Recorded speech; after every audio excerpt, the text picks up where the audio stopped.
Olympic hockey. So, of course, the gold medal game, a letdown, because the big game was Friday, the 1-0 win for the Canadians over the Americans. I couldn't find the bet that I wanted to make, so naturally I called something right. I wanted Canada to the under, and you can't get a more Canada to the under game than 1-0. And I think in seeing the reaction, you know, this is a point I'm sure you'll disagree with, Rick, but you'll be wrong. Like, you see why it's so much a bigger deal when Canada wins. It means so much more to them because, of course, it is their national game and it's our 4th game. So it meant a tremendous, it means so much whenever Canada wins, whether you were paying attention on Twitter or you just look at the video of people across Canada reacting. It was most dramatic the day before on Thursday when Canada beat the U.S. in overtime in women's hockey in that dramatic comeback. But it's the national sport of Canada. They're our lovely neighbors to the north. I was very glad they won. Nothing against the U.S. hockey team, but I like Canada to win in hockey. It feels right. Yeah, okay, so you said lovely neighbors. I respectfully disagree. From every video that I have done, I have felt the hostility. Now, did I spark that? Maybe. But I have certainly seen, whether it's through Twitter, through the comments, my American bias certainly did take over. But, you know, those friendly neighbors to the north, like Lawrence, who's a fine editor for the Young Turks, not so friendly when it comes to Canada. And I even told him, as a rightful Canadian, you should apologize for your win. He did not do that. So I took that as a rude gesture on the part of Lawrence. But no, seriously, like, I wasn't rooting for Canada. I wasn't rooting for Sweden. I was rooting for the States. And when they lost 1-0, I knew that Canada would go on to win the gold. The unfortunate story, the backstory behind all this is that Nicklas Backstrom, who's 26 years old, was ruled ineligible because he tested positive for some substance, some element in his allergy medicine that he's been taking for 7 years. He already told the IOC that he was taking it prior to the Olympics. They tested him, and then they pulled him 2.5 hours before the game. So Sweden was without Henrik Zetterberg, Henrik Sedin, one half of the Sedin Queens, Johan Franzen, and now Nicklas Backstrom. So Sweden was decimated. I had a feeling that they would not win, but if they had Backstrom, could they have? Maybe. I mean, who thought the United States team would win in 1980?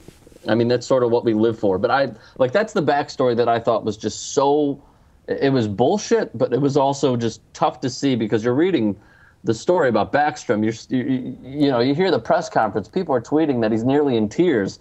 He said this would be the biggest game of his life. That's just the unfortunate case, unfortunately, that went into this game. Yeah, that's too bad, but he'll be all right. I don't know about nearly in tears. Like, you're either in tears or you're not in tears. You're nearly in tears. Well, I mean, you can nearly be in tears. Like when you start, you feel it in your throat and you start feeling it in your eyes, but you pull yourself to not cry. That's nearly in tears. I've been there many times, okay? I know from experience. Everybody wants things to be more emotional than they are. But that was, nonetheless, given the deficiencies then that Sweden had, particularly tough against Canada. They didn't allow a goal in the last, 164 minutes of Olympic play. Canada has won 9 golds now in 52 years, but this is the first time they've ever won somewhere that isn't North America.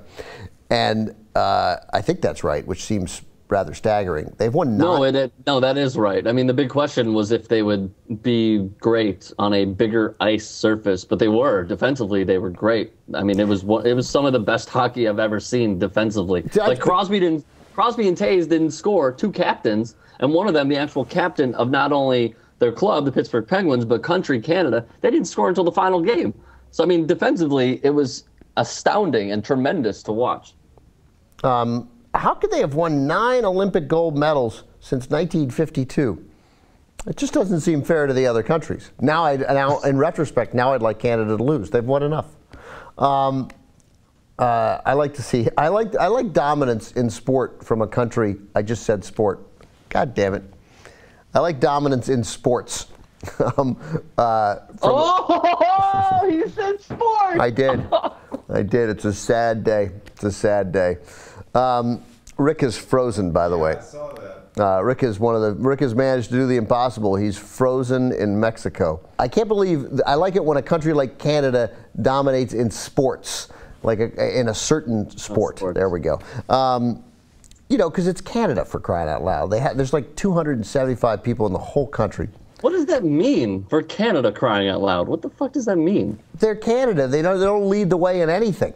Like, I mean, they're lovely and they're kind, and like the mere way that they reacted to winning is great. I mean, you're talking about Canadians trash talking. They don't even trash talk. They trash talk What's their way of trash talking? How do they trash talk, Ben? Yeah, they trash talk the way I trash talk when that guy questioned my integrity. When I told him that he had neither the, I said, you don't have the right nor the inclination to question my integrity. That's the kind of tough basketball, that's the kind of talk on a basketball court that you see a lot of in the NBA. That's Reggie Miller, Spike Lee stuff right there. Yeah, that's maybe the trash talking that they had when they actually instituted the game in Canada. Right, totally, yeah. That's like how they that's like how those Boston Celtics of 1912 trash talked. No, they didn't. They trashed. How did they trash talk? Oh, yeah, you think you're going to bowl on me? See? That's some fine dribbling there, Scotty. But watch this. Hold on, don't run at me. I'm preparing for a shot. A field goal! I've made another! I just like it that with sort of all our money and our might and our power and the resources that we put into it, it doesn't always work out. I think there's a lesson there there's a humbling lesson there for America, a lesson that we are unlikely to take. And then, of course, we don't show up in any way, shape, or form against Finland the next day. No. I had a feeling that they wouldn't, though. I mean, it's the bronze medal game. They really, really wanted to win gold. I thought they could have won gold with the talent that they had. I had a feeling it's the bronze. Like Finland may, I'm pulling a Mankiewicz. Finland may care more about the bronze than the States do, and it turned out to be true. I mean, you saw Patrick Kane just mail it in. All of them mailed it in. Yeah, it was a shit performance, but I mean, it is what it is. Finland cared more. Yeah, but I mean, I think again, it speaks badly to the look. I love this country, and I'm very proud of it. But I mean, there are things that we like. It's not like a hard to believe at times. Sometime in the 1980s, early 80s, the very early 80s, the NCAA did away with the third place game. Maybe even 79 was the last one. They did away with the third place game in college basketball because nobody cared. Because it's not a real thing. Third place isn't a thing. Third place is a thing in the Olympics. It's Absolutely. A medal. It's a medal. It's not a consolation game. It's different. So to see the Americans really, I get it, you're disappointed, but to see them sort of not show up in a way that says, hey, it's either first place or nothing, I don't know. It was a little disappointing, and it was entirely predictable. What was the final of that game? 5-0, right? 5-0. 5-0. So the Americans didn't score in the last two games. The way Canada threw 2 straight shutouts, the Americans didn't score in the last 2 games. There's no question who the better squad was, who the better club was. That is correct. Is that a pure American move on your in your opinion? It's an American move. I mean, I guess other people could have done it, but it seemed like an American move. Like, oh, we didn't win. Whatever. This is stupid. I don't want the bronze. It's so stupid. I hate the bronze. Smelling salts. Yeah. Anyway, it was an impressive performance by the Canadians, and I do like the Olympic hockey. Yeah. Lastly, I just want to say all credit should go to Steve Yzerman because he put the roster together exactly how he wanted to. It was well structured. It was very strategical, but. They played some of the best hockey I have ever seen. Again, defensively, they were outstanding. I mean, winning gold really should not be a humongous surprise. But at one point, I was actually curious if they would even, not medal, but if they would win gold because they weren't putting up the goals from the forwards. The Ds were putting it up. And then John Tavares goes down. But, I mean, all credit goes to the players and Steve Yzerman, in my opinion.